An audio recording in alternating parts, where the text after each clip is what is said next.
Welcome to Annamar as academy. இன்னைக்கு நம்ம group 4 எக்ஸாமுக்கான most important குடிமையல் question பார்த்துட்டு இருக்கோம். டெய்லி 50 கொஸ்டின் டெஸ்ட் நடந்திருக்கு. இப்போ டெஸ்ட் 4 போயிட்டுருக்கு. உங்களுக்கு இந்த பிடிஎஃப் வேணும்னா கீழே கமெண்ட் பண்ணுங்கள். அதுக்கு முன்னாடி நம்ம சேனலை இன்னும் சப்ஸ்கிரைப் பண்ணலாம், மறக்காமல் சப்ஸ்கிரைப் பண்ணிடுங்க. அப்படியே பெல் ஐக்கனும் கிளிக் பண்ணிக்கோங்க. வாங்க கொஸ்டின்குள்ளே போவோம். ஃபர்ஸ்ட் கொஸ்டின், இந்தியாவில் முதல் பொது தேர்தல் நடந்த ஆண்டு என்னன்னு கேட்டிருக்காங்க. இந்தியாவின் முதல் பொது தேர்தல் நடந்த ஆண்டு என்னன்னு கேட்டிருக்காங்க. எப்போ நடந்ததுன்னா 1951 நடந்திருக்கு. 1947 சுதந்திரத்துக்கு அப்புறம் ஃபஸ்ட்டு இந்திய பொது தேர்தல் 1951 நடந்திருக்கு. செகண்ட் கொஸ்டின், இந்தியாவில் பொது தேர்தலில் பெண்களுக்கு முதலில் வாக்குரிமை வழங்கப்பட்ட ஆண்டு என்ன கேட்டிருக்காங்க. பெண்களுக்கு எப்போ வாக்குரிமை வழங்கப்பட்டதுன்னு கேட்டிருக்காங்க. இதுக்கான ஆன்சர் ஆப்ஷன் பி, 1952. அடுத்த தேர்ட் கொஸ்டின், இந்திய அரசியலமைப்பு சட்டப்பிரிவில் சமத்துவ உரிமை பற்றி கூறும் பிரிவு என்னன்னு கேட்டிருக்காங்க. இதுக்கான கரெக்டான ஆன்சர் ஆப்ஷன் சி, 14 to 18. அடுத்து நாலாவது கொஸ்டின், சட்டத்தின் முன் அனைவரும் சமம் என்று கூறும் சட்டப்பிரிவு என்னன்னு கேட்டிருக்காங்க. இதுக்கான ஆன்சர் என்ன? ஆப்ஷன் ஏ, ஆர்டிகல் 14 தான் சட்டத்தின் முன் அனைவரும் சமம் என்று கூறும் சட்டப்பிரிவு. ஓகேங்களா.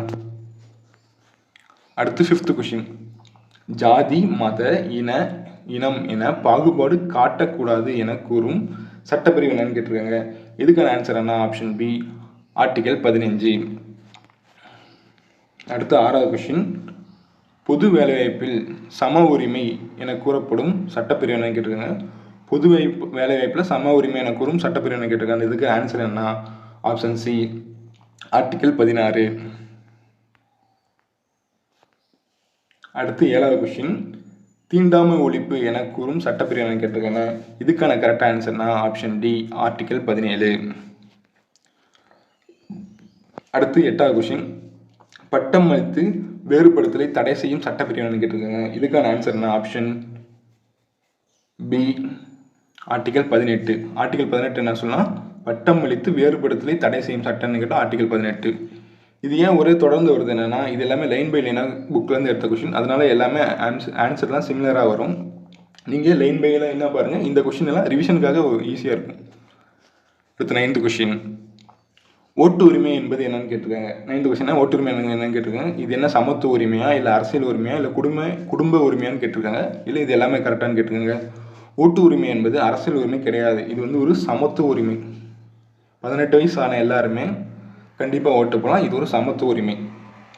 அடுத்து இந்தியா 10வது கொஸ்டின்னா, இந்திய ஓட்டுரிமை வயது என்ன? இந்தியாவில் வந்து ஓட்டுரிமை வயது என்னன்னு கேட்டிருக்காங்க. இது எல்லாத்துக்குமே தெரிஞ்ச கொஸ்டின். அப்புறம் ரொம்ப இம்பார்ட்டண்டான கொஸ்டின், ஆப்ஷன் சி, 18. அடுத்து 11வது கொஸ்டின், இந்தியா எந்த ஆண்டு மக்களாட்சி நாடாதுன்னு கேட்டாங்க. இந்தியா வந்து எந்த ஆண்டு மக்களாட்சி நாடாதுன்னு கேட்டிருக்காங்க. எப்போ இருக்குன்னா 1950. அப்போ தான் வந்து மக்களாட்சி நாடாக கருதப்பட்டது. ஓகேங்களா. அடுத்து 12வது கொஸ்டின், மக்களாட்சியின் முதுகெலும்பு என அழைக்கப்படுவது என்னன்னு கேட்டிருக்காங்க. இதுக்கான ஆன்சர் என்ன? ஆப்ஷன் ஏ, அரசியல் கட்சிகள் தான் மக்களாட்சியின் முதுகெலும்புன்னு சொல்லுவாங்க. ஓகேங்களா. மக்களாட்சியின் முதுகெலும்பு என்னன்னு கேட்டால் ஆப்ஷன் ஏ, அரசியல் கட்சிகள். அடுத்து 13வது கொஸ்டின், ஒரு கட்சி ஆட்சி முறைன்னு வச்சுக்கோங்க. இது வந்து ஒரு கட்சி முறை வந்துச்சு. இது வந்து ஒரு கட்சி ஆட்சி முறை நடைமுறையில் நடைபெறும் நாடு என்னன்னு கேட்டிருக்காங்க.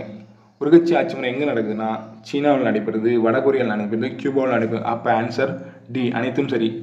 இந்த எல்லா நாடுமே வந்து ஒரு கட்சி முறையை பின்பற்றுறாங்க. அதனால எல்லா ஆன்சரும் அனைத்தும் சரி. ஆப்ஷன் டி தான் கரெக்டான ஆன்சர். அடுத்து 14வது கொஸ்டின், இருகட்சி முறை ஆட்சி நடைபெறும் நாடுகள் எதுன்னு கேட்டிருக்காங்க. இருகட்சி முறை நடைபெறும் நாடுகள் எதுன்னு கேட்டிருக்காங்க.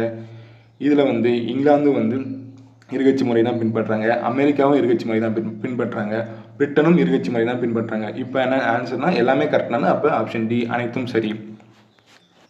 அடுத்து 15வது கொஸ்டின், மோஸ்ட் இம்பார்ட்டன்ட் கொஸ்டின், பலகட்சி முறைன்னு கேட்டிருக்காங்க. பலகட்சி முறை ஆட்சி நடைபெறும் நாடுகள்னு கேட்டிருக்காங்க.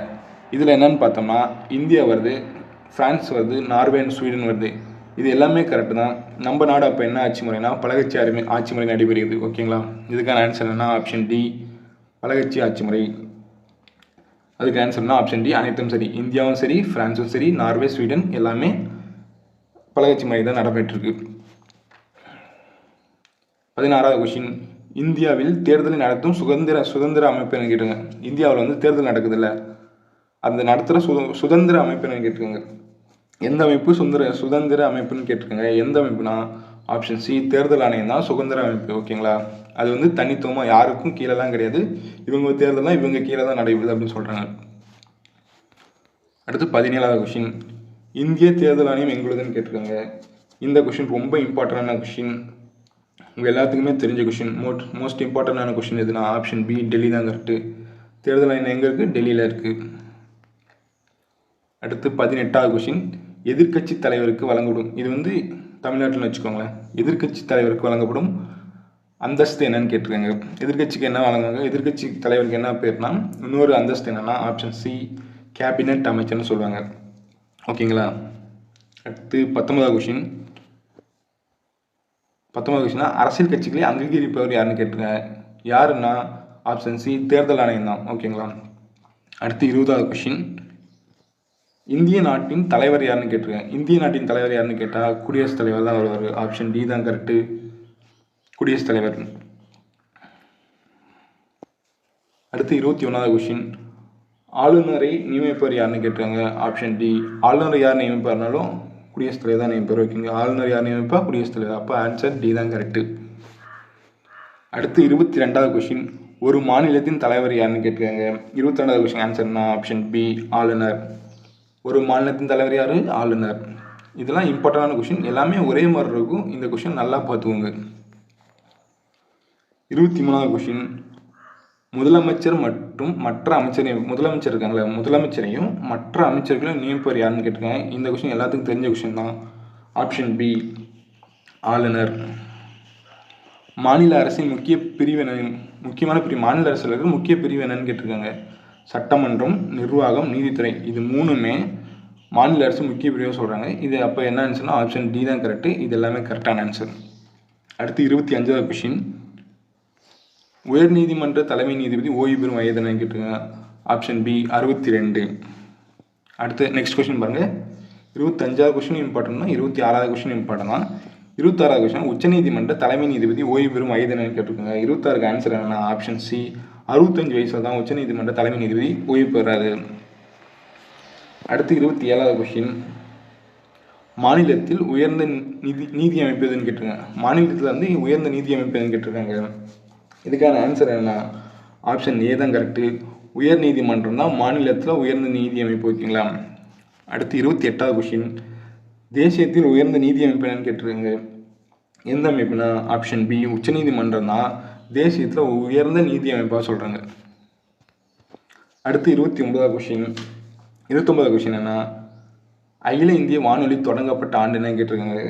எப்போ தொடங்கினாங்கன்னா ஆப்ஷன் பி, 1936 தொடங்கினாங்க. வானொலி எப்போ தொடங்கினாங்க? 1936. இதை வந்து அப்புறமேட்டு ஆகாஷ்வாணின்னு பெயர் மாற்றினாங்க. ஓகேங்களா, ஞாபகம் வச்சுக்கோங்க.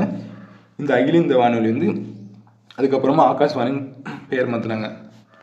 அடுத்து 30வது கொஷின், அச்சு ஊடகம் என்பது என்னன்னு கேட்டிருக்காங்க. இதில் வந்து கீழே இருக்க ஆன்சர் தான் இது. அச்சு ஊடகம் எது கரெக்டுன்னு கேட்டிருக்காங்க. இதுக்கு ஆன்சர் என்ன? அச்சு ஊடகம்னா எதுனா ஆப்ஷன் டி தான் கரெக்டு. செய்தித்தாள் தான் கரெக்டான ஆன்சர். ஓகேங்களா. அச்சு பிரிண்டட் ஊடகம்னு சொல்லுவாங்க. பிரிண்டர்னா பிரிண்ட் பண்ணுற மாதிரி. இது தொலைக்காட்சி வந்து கிடையாது, வானொலி கிடையாது, இணையதளம் கிடையாது.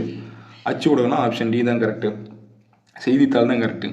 அடுத்து 31வது கொஷின், உலகில் உள்ள கல்வியற்றோரில் பெண்களின் சதவீதம், உலகில், இந்தியாவில் கிடையாது, உலகில் உள்ள கல்வியற்றோர் பெண்களின் சதவீதம் என்னன்னு கேட்குறாங்க. Option C, 63%. அடுத்து 32வது கொஷின், இந்தியாவில் முதல் பள்ளியின் முதல் பெண் ஆசிரியர் கேட்குறாங்க. என்ன கேட்குறாங்க? இந்தியாவில் முதல் பள்ளியின் முதல் பெண் ஆசிரியர் யாருன்னு கேட்டிருக்காங்க. யாருன்னா ஆப்ஷன் ஏ, சாவித்ரிபாய் பூலே. ஓகேங்களா. அடுத்து 2வது கொஷின், உலகின் முதல் பெண் பிரதமர் யாருன்னு கேட்டிருக்காங்க. 33வது கொஷின் ஆன்சர் என்ன? Option B, Sirimavo Bandaranaike. அவங்க தான் முதல் பெண் பிரதமர். அடுத்து 34வது கொஷின், விண்வெளியை அடைந்த முதல் பெண் யாருன்னு கேட்டிருக்காங்க. ஃபஸ்ட்டு யார் அடைந்தாங்கன்னா வாலண்டினோ டெலஸ்கோவா அப்படிங்கிறது தான் விண்வெளியை அடைந்த முதல் பெண்ணா அவங்க. ஓகேங்களா. அடுத்து 35வது கொஷின்,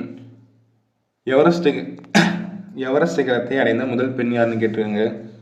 இதுக்கான ஆன்சர்னா ஆப்ஷன் டி ஜிங்கோ தபேங்கிறவங்க தான் அவங்க தான் வந்து எவரெஸ்ட் சிகரத்தை அடைந்த முதல் பெண் அப்படின்னு சொல்ல போகிறாங்க. அடுத்து 36வது கொஸ்டின், ஒலிம்பிக்கில் தங்கம் வென்ற முதல் பெண் யாருன்னு கேட்டாங்க. ஃபர்ஸ்ட் கொஸ்டின் இதுக்கான ஆன்சர்னா ஆப்ஷன் ஏ சார்லஸ் கோப்பர், அவங்க தான் ஃபர்ஸ்ட் தங்கம் வென்ற பெண் அவங்க. அடுத்து 37வது கொஸ்டின், முதல் மகளிர் பல்கலைக்கழகத்தை தொடங்கியவர்னு கேட்குறாங்க. ஓகேங்களா, யார் ஃபர்ஸ்ட் தொடங்கினா ஆப்ஷன் பி மகர்ஷி கார்வேங்கிறவங்க தான், அவங்க தான் வந்து முதல் மகளிர் பல்கலைக்கழகத்தை தொடங்கினார். ஓகேங்களா. அடுத்து 38வது கொஸ்டின், இந்திய அமைச்சரவையில் பதவி வகித்த முதல் பெண் யாருன்னு கேட்டிருக்காங்க. ஃபர்ஸ்ட் யார் பதவி வகித்த முதல் பெண் யாருன்னு கேட்டால் ஆப்ஷன் சி விஜயலட்சுமி பண்டிட், அவங்க தான் வந்து பதவி வகிச்சிருக்காங்க. அடுத்து 36வது கொஸ்டின், இந்திய வெளியுறவுத்துறை அமைச்சராக பதவி வகித்த முதல் பெண் யாருன்னு கேட்டிருக்காங்க. இதுக்கான ஆன்சர் என்ன, ஆப்ஷன் டி சுஷ்மா ஸ்வராஜ்ங்கிறவங்க தான் வெளியுறவுத்துறை அமைச்சராக பதவி வகிச்சிருக்காங்க. அடுத்து 40வது கொஸ்டின், சுதந்திர இந்தியாவின் முதல் பெண் ஆளுநர் யாருன்னு கேட்டிருக்காங்க. ஓகேங்களா, சுதந்திர இந்தியாவின் முதல் பெண் ஆளுநர் யாருன்னு கேட்டிருக்காங்க. யாருன்னா ஆப்ஷன் ஏ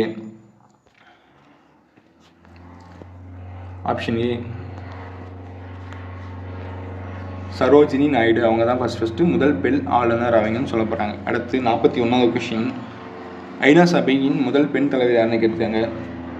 யாருன்னா ஃபர்ஸ்ட் இதுக்கு வந்து யார் ஆன்சர்னா ஆப்ஷன் பி விஜயலட்சுமி பண்டிட், அவங்க தான் வந்து ஐநா சபையின் முதல் பெண் தலைவர் அப்படின்னு சொல்ல போகிறாங்க. அடுத்து 42வது கொஸ்டின், இந்தியாவின் முதல் பெண் பிரதமர் யாருன்னு கேட்டிருக்காங்க. 42வது கொஸ்டின் ஆன்சர் என்னன்னா ஆப்ஷன் சி இந்திரா காந்தி, முதல் பெண் பிரதமர் யாருன்னு கேட்டால் இந்திரா காந்தி. அடுத்து 43வது கொஸ்டின், 43வது கொஸ்டின் என்ன, இந்தியாவின் முதல் பெண் ஐபிஎஸ் அதிகாரி யாருன்னு கேட்டிருக்காங்க. பெண் ஐபிஎஸ் அதிகாரியான இது எல்லாத்துக்கும் தெரிஞ்ச கொஸ்டின் தான் கிரண் பேடி. அடுத்து 44வது கொஸ்டின், இந்தியாவில் அமைதிக்கான நோபல் பரிசு பெற்ற முதல் பெண் யாருன்னு கேட்டிருக்காங்க. யாருன்னா இது ரொம்ப இம்பார்ட்டண்டான கொஸ்டின், அடிக்கடி கேட்ட கொஸ்டின் இது வந்து யாருன்னா அன்னை தெரசா. இந்தியாவில் எவரெஸ்ட் சிகரத்தை அடைந்த முதல் பெண் கேட்குறாங்க. ஃபர்ஸ்ட் பார்த்தது வந்து உலகத்தில், இங்கே வந்து இந்தியாவில் யார் ஃபர்ஸ்ட் எவரெஸ்ட் சிகரத்தை அடைந்த முதல் பெண் கேட்டிருக்காங்க. இதுக்கான ஆன்சர் என்ன, ஆப்ஷன் பி பச்சோந்திரி பால், அவங்க தான் வந்து எவரெஸ்ட் சிகரத்தை அடைந்த முதல் பெண் அப்படின்னு சொல்ல போகிறாங்க. அடுத்து 46வது கொஸ்டின், ரொம்ப ரொம்ப ரொம்ப இம்பார்ட்டண்டான கொஸ்டின், புக்கர் பரிசு வென்ற முதல் இந்திய பெண் யாருன்னு கேட்டிருக்காங்க. யார் அவங்கன்னா ஆப்ஷன் சி அருந்ததி ராய் தான் புக்கர் பரிசு வென்ற முதல் பெண் அப்படின்னு சொல்ல போகிறாங்க. அடுத்து 47வது கொஸ்டின், இந்தியாவின் முதல் பெண் குடியரசுத் தலைவர் யாருன்னு கேட்டிருக்காங்க. யாருன்னா ஆப்ஷன் டி பிரதிபா பாட்டீல் தான் இந்தியாவின் முதல் பெண் குடியரசுத் தலைவர் தான் ஃபர்ஸ்ட் அவங்க யாருன்னு கேட்டால் பிரதிபா பாட்டீல்.